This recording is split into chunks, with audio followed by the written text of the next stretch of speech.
Larry and Laura, you think you're being safe by putting your children in the backseat of your car, but critics say you could be putting them in danger of dying or becoming paralyzed. The reason? Your car seat, which may be too weak to support you, and if it collapses, it could turn you into a human missile, just as it did to one Missouri woman. She was 104 pounds and was still able to break her seat. Attorney Bob Langdon says Donna's case is hardly unique. He points to these independent crash tests simulating rear impact collisions where the driver is propelled into the backseat of a car, and when a child is in the backseat, the results can be devastating. This isn't new.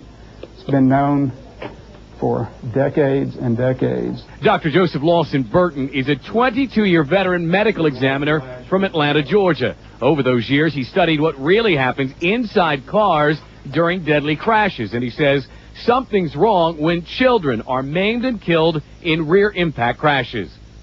The front seat occupant, unless something stops it, will move into the rear seat where it doesn't belong. Langdon says the seats themselves are one problem, flimsy. When you take all the padding off of it and the outer skin, you have this, and this is hollow too.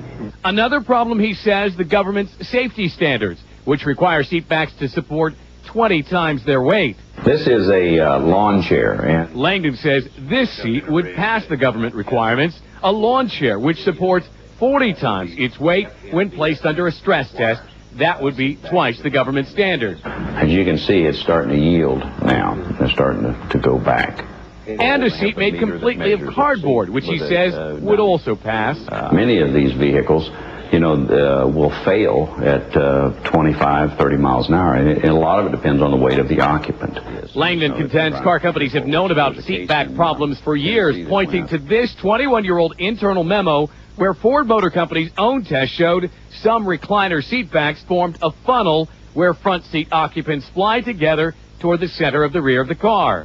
Basically, they'll fail in a rear crash, and the occupant has no restraints. Juries in several states have agreed, awarding huge judgments against the car makers, $105 million against Daimler Chrysler in a crash that killed an 8-year-old, $7 million to a Tennessee woman left a paraplegic by a collapsing Ford car seat, $27 million in a Chicago case also brought against Ford. It's not that expensive a problem to fix. It really isn't.